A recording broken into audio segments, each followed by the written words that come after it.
The phone rang at 2 in the morning. In my 30 years as a family court judge, I'd learned that nothing good ever came from a call at that hour. I reached for my glasses on the nightstand, my heart already racing before I even saw David's name on the screen. "Mom," his voice cracked. "Mom, I need you. I'm at the Central Precinct." Clara called the police. She told them I hit her. The words didn't make sense. My son, who'd cried when he accidentally stepped on our cat's tail when he was 7, who'd chosen family law specifically to help protect vulnerable people.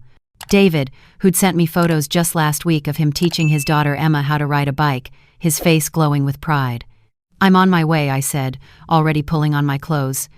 "Don't say anything to anyone until I get there." 20 minutes later, I walked into the precinct. The night shift sergeant, Tom Reeves, looked up from his desk and his expression shifted when he recognized me. We'd worked together on dozens of cases during my time on the bench. "Judge Walsh," he said quietly. "I didn't know the David Walsh in holding was your son." "Where is he?" "Interview room 2. "But Margaret, there are photos, bruises on her arms, a split lip, and she's claiming this isn't the first time." My hands went cold, but I kept my voice steady. "I want to see my son. Now." David looked smaller than I'd ever seen him, hunched over the metal table with his hands clasped in front of him. His eyes were red, and when he looked up at me, I saw something I hadn't seen since he was a child. Pure, helpless fear. "Mom, I didn't touch her. I swear to God I didn't touch her." His voice broke. I came home from the conference in Seattle, and Emma was crying in her room. Clara was in our bedroom with her suitcase packed. When I asked what was happening, she just looked at me with these cold eyes and said, "You should have signed the papers when I asked nicely." Then she walked into the bathroom and I heard something crash. When she came out, her lip was bleeding and she called 911. I sat down across from him, every instinct I'd honed in 3 decades on the bench telling me to listen carefully. "What papers?" 2 weeks ago, she asked me to sign a postnuptial agreement. Said her father wanted us to have everything properly documented now that his health was failing.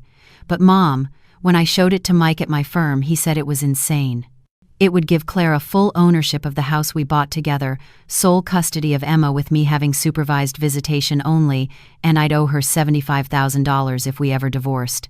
He rubbed his face. I told her we needed to revise it. That's when everything changed. A female officer I didn't recognize entered the room. "Mrs. Walsh? I'm Officer Delgado. I need to inform you that your son is being charged with domestic violence assault. Given the evidence and Mrs. Walsh's statement, we'll be holding him for arraignment." "I want to see the evidence," I said. "That's not. I spent 30 years presiding over domestic violence cases, officer. I know my rights as his mother, and I know what you're required to show me before formal charging. The evidence. Now."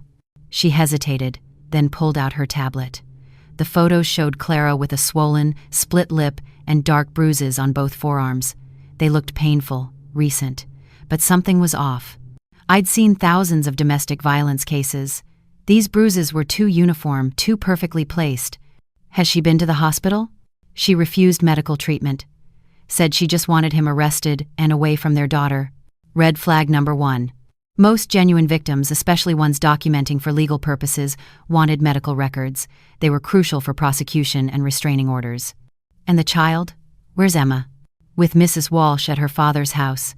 I want to see my granddaughter." "Ma'am, there's a no-contact order being filed. Your son can't—" "I'm not my son," I said quietly. "And unless Clara has accused me of something, there's no legal basis to prevent me from seeing my granddaughter. I'll be at Gerald Patterson's house within the hour." I stood and looked at David. "Don't answer any questions. I'm calling James Brennan. He's the best criminal defense attorney in Portland, and he owes me more favors than I can count." Outside, sitting in my car in the precinct parking lot, I let myself have 30 seconds of pure emotion. My hands shook on the steering wheel. Then I took a breath, opened my phone, and started making calls. James answered on the second ring. "Margaret? It's 2:30 in the morning. David's been arrested. Domestic violence. It's false, James. I need you. I'll be at the precinct in 20 minutes. Next, I called my former law clerk, Rachel Kim, who'd gone on to become an investigator specializing in family law cases. "I need you to pull everything you can find on Clara Patterson Walsh. Financial records, social media, phone records if you can get them legally. And I need to know who her father's been talking to." "Judge, what's going on?" Someone's setting up my son to steal his daughter and his assets. I need to prove it before arraignment. The Patterson house was a sprawling Tudor in the West Hills, the kind of place that spoke of old Portland money. Gerald Patterson had made his fortune in real estate development, and he'd never let anyone forget it. I'd met him twice, both times at family events where he'd spent the entire time talking about his investments while barely acknowledging his granddaughter. I rang the doorbell. The porch light came on, and Gerald himself opened the door, his face shifting from irritation to surprise when he saw me. "Margaret, it's the middle of the night. I'm here to see Emma." "That's not a good idea. Clara's been through a trauma, and Emma is my granddaughter, and unless you have a court order saying otherwise, I have every legal right to see her." I kept my voice level but let steel show through. "I can come in now, or I can come back in 3 hours with my own attorney and make this a formal visitation dispute. Your choice, Gerald."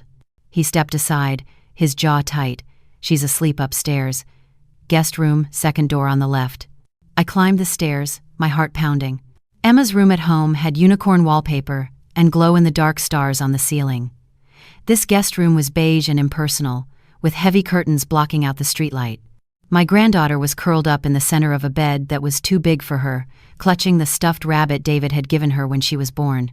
I sat on the edge of the bed and gently touched her shoulder. "Emma, sweetheart, it's Grandma." She woke up slowly, then threw her arms around my neck, pressing her face against my shoulder.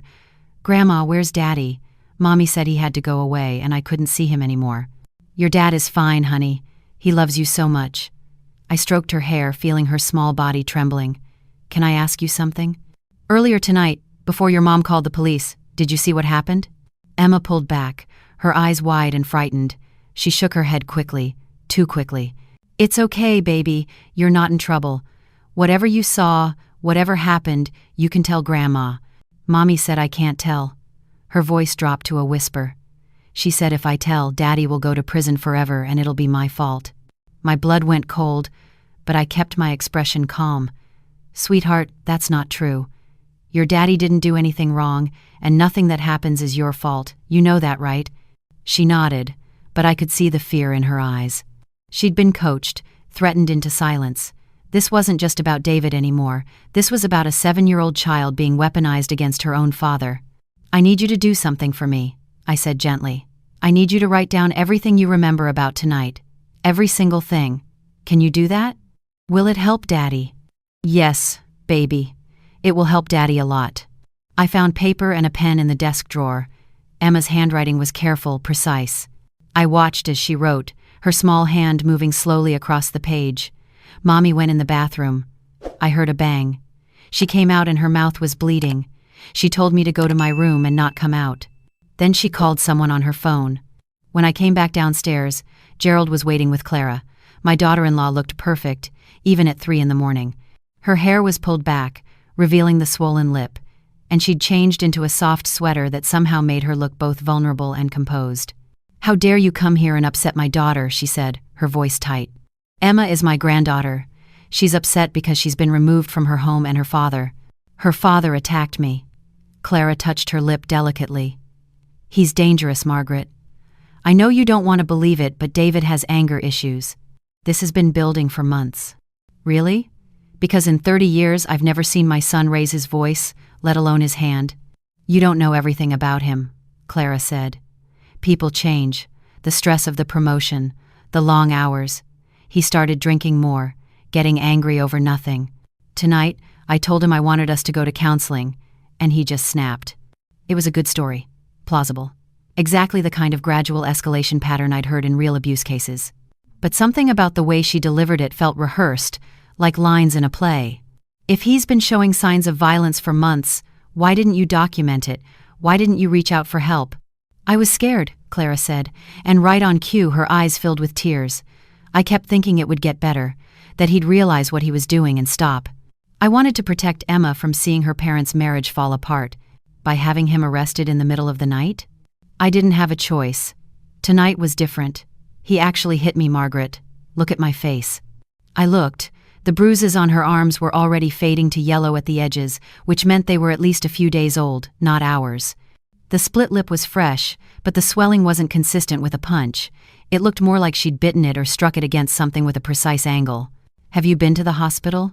I don't need a hospital. I just need my daughter to be safe. Then you won't mind if Emma stays with me for a few days while this gets sorted out? Absolutely not. Gerald stepped forward. Emma stays here, where she's protected. Protected from what? Her grandmother? I turned to Clara. Unless you're arguing that I'm also a danger to Emma, there's no reason she can't stay with me. Or are you worried about what she might say? Clara's expression flickered for just a second, something cold and calculating showing through before she smoothed it away.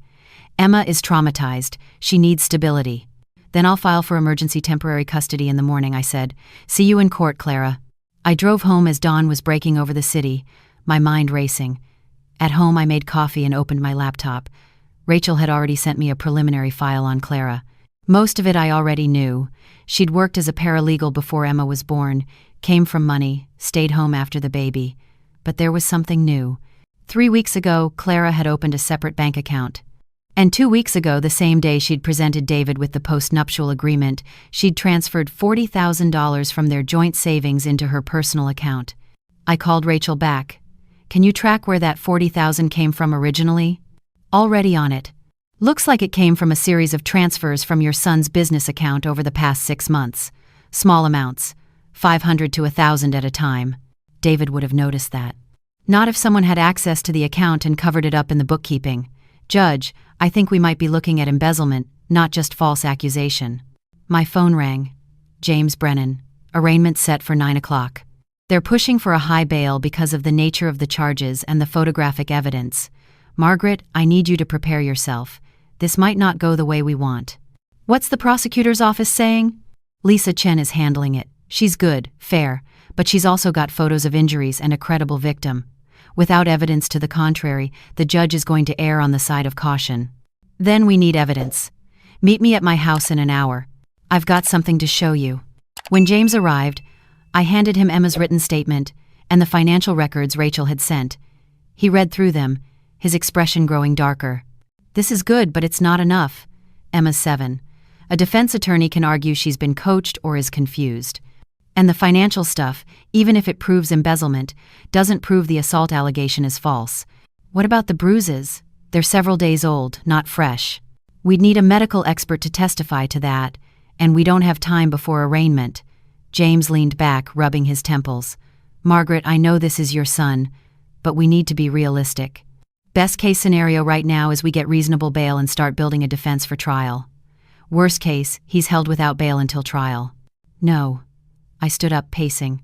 There's something wrong here, James. The timing, the post-nup, the money transfers, all of it. Clara's been planning this. My phone buzzed. Rachel again. Judge, you need to see this. I pulled Clara's phone records. 3 weeks ago, she started having daily calls with a number registered to a law office. Morrison and Associates. That's a divorce firm, I said slowly. Specifically, they handle high-conflict custody cases. And Judge? The attorney she's been talking to is Richard Morrison. He's got a reputation for aggressive tactics. Everything clicked into place. She's been planning this for weeks. The postnup was never meant to be signed. She needed David to refuse it so she could claim financial control was part of his abusive behavior. She's been setting this up the whole time. James was already on his phone. I'm calling Lisa Chen right now. If we can prove Clara was consulting with a divorce attorney while still in the marriage, before any alleged abuse, it establishes motive for false accusation. At 8:30, we walked into the courthouse. David looked exhausted, still wearing the same clothes from the night before. When he saw me, he tried to smile, but it didn't reach his eyes. Mom, Emma? She's okay. She misses you. I squeezed his hand. Trust James. Trust the system. The arraignment was brutal. Clara sat in the front row with her father, playing the part of the traumatized victim perfectly. The prosecutor presented the photos, Clara's statement, the history she'd invented of escalating abuse. The judge, Marcus Henderson, was someone I knew well. We'd worked together for years, and I watched his expression as he took in the evidence. Then James stood up. Your Honor, I'd like to present evidence that calls into question the nature of these allegations. He walked Judge Henderson through Emma's statement, the financial records showing Clara's secret transfers, and the phone records documenting her consultation with a divorce attorney 3 weeks before the alleged assault. This establishes a clear pattern of premeditation, Your Honor. Mrs. Walsh wasn't a victim reacting to abuse. She was an individual executing a plan to secure financial and custodial advantage in an impending divorce. Lisa Chen stood. Your Honor, consultation with a divorce attorney doesn't negate domestic violence. Many victims plan their exits carefully, and the photos clearly show recent injury. The bruises on her arms are 4 to 5 days old based on the discoloration, James countered. The lip injury is fresh, but there's no corresponding damage to the inside of the mouth consistent with an external blow. I'd request the court order a medical examination. Judge Henderson was quiet for a long moment. I'm setting bail at $50,000, Mr. Walsh is to have no contact with his wife, but I'm ordering a child welfare evaluation regarding the minor child, Emma Walsh. Both parents will be interviewed separately, and the child will be interviewed by a court-appointed specialist. He looked directly at Clara. Mrs. Walsh, I'm also ordering you to provide medical records of any treatment related to alleged prior incidents of abuse.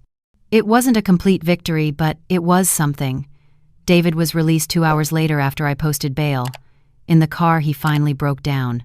What if I lose Emma, Mom? What if they believe her? They won't. I hoped I sounded more confident than I felt. We're going to prove the truth. Over the next 2 weeks, I barely slept. Rachel and I built the case piece by piece. We found that Clara had been meeting with Richard Morrison for over a month, planning the divorce. We discovered that the $40,000 she'd transferred hadn't just been embezzled. It had been given to Morrison as a retainer, paid secretly so David wouldn't know she was preparing to leave. But the real breakthrough came from the most unexpected source: Emma's teacher. Miss Rodriguez called me on a Tuesday afternoon. Mrs. Walsh, I heard about what happened with David and Clara. I need to tell you something. 3 weeks ago, Emma came to school with bruises on her arms. When I asked her about it, she said her mom had grabbed her during a timeout. I documented it and planned to file a report, but the next day, Clara came in with Emma, very apologetic, saying Emma had been climbing on furniture and she'd had to grab her to prevent a fall. She was so nice, so concerned.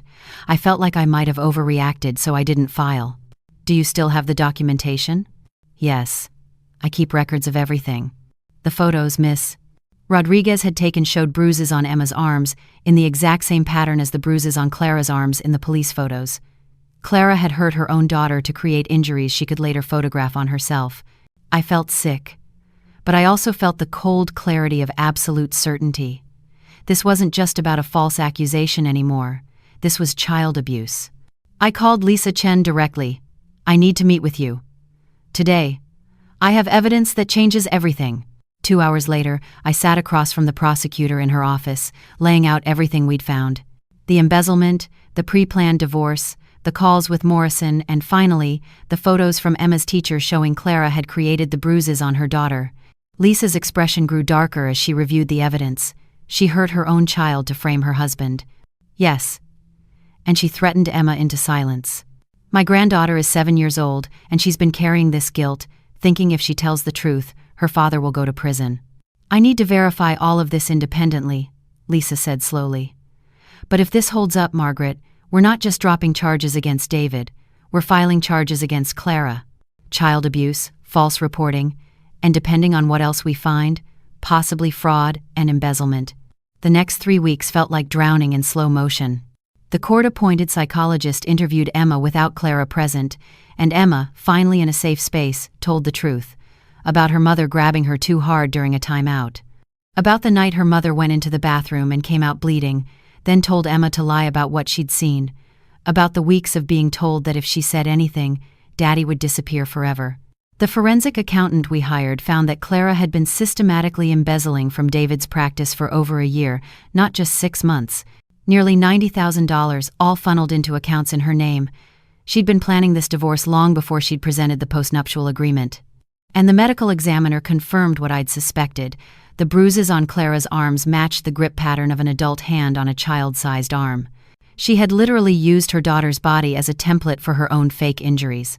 The trial happened faster than I expected. Clara's attorney, Richard Morrison, tried to argue that she'd been driven to desperate measures by David's abuse, that she'd only embezzled money because she was planning to escape. But Emma's testimony destroyed that defense. My granddaughter sat in the witness stand, looking tiny in the formal courtroom, and told the truth in a clear, steady voice. My mom hurt me. She grabbed my arms really hard when I spilled juice on her computer. She said I was clumsy and she was tired of my accidents. Then a few weeks later, she took pictures of her own arms and said they looked just like mine had. Clara's face remained composed, but I saw her hands clenching in her lap. She'd underestimated Emma. She'd thought a 7-year-old would be too scared, too confused, too easy to manipulate. She'd forgotten that children see everything, remember everything. When the jury returned after only 4 hours of deliberation, I held David's hand.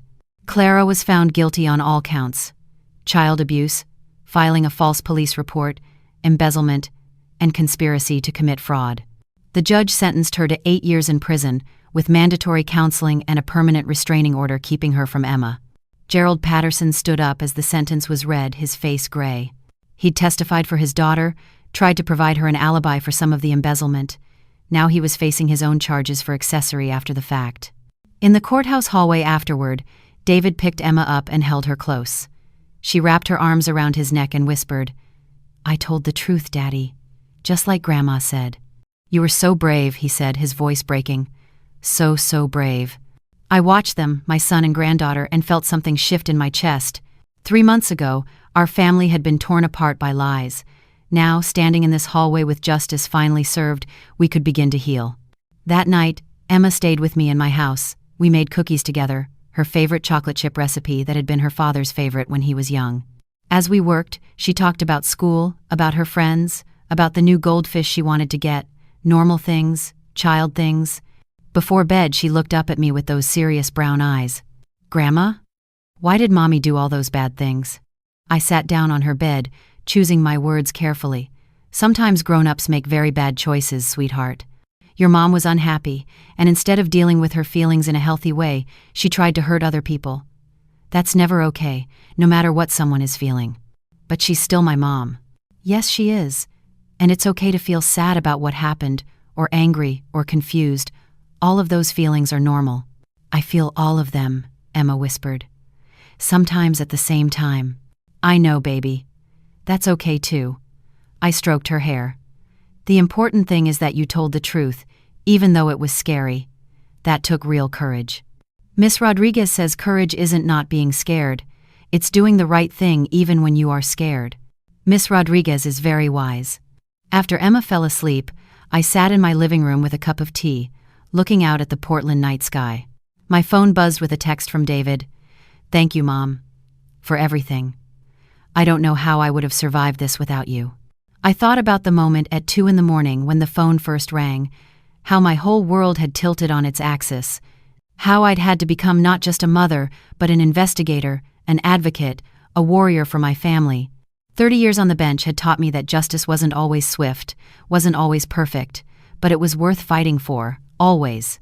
2 months later, David was granted full custody of Emma. Clara's appeal was denied. Gerald Patterson pleaded guilty to lesser charges and was given probation. The $90,000 was recovered and returned to David's practice. Life slowly settled into a new rhythm. David enrolled Emma in therapy to help her process everything she'd been through. I became a more regular presence in their lives, picking Emma up from school twice a week, making Sunday dinners a tradition. One Sunday, as we cleared dishes after dinner, Emma tugged on my sleeve. "Grandma, my class is doing a project about heroes, people who stood up for what's right." "That sounds like a wonderful project. Can I write about you?"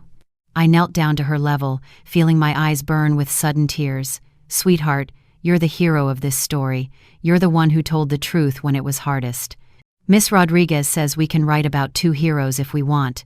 Emma smiled, that beautiful gap-toothed smile that reminded me so much of David at that age. "So I want to write about both of us, about how we helped each other." I pulled her into a hug, this brave, resilient little girl who'd been through so much. "I think that's perfect." That night, after David and Emma went home, I sat at my desk and pulled out the journal I'd kept during the trial. I'd documented everything, every piece of evidence, every hearing, every small victory and setback. Not just as a record for the case, but as a reminder that silence protects abusers, that speaking up, even when you're terrified, even when the whole system seems stacked against you, matters. That family isn't just blood, it's the people who show up at 2 a.m. and don't stop fighting until justice is served. I wrote one final entry. Emma asked to write about heroes today. She doesn't realize yet that she saved herself. All I did was give her permission to tell the truth she already knew. Sometimes that's all it takes. Someone who believes you. Someone who won't stop digging until the lies are exposed. Someone who loves you enough to fight. I closed the journal and put it on my shelf, next to 30 years of case files and memories. Tomorrow I'd go back to my quiet, retired life, my garden, my book club, my volunteer work at the Family Justice Center. But I'd never forget these 3 months.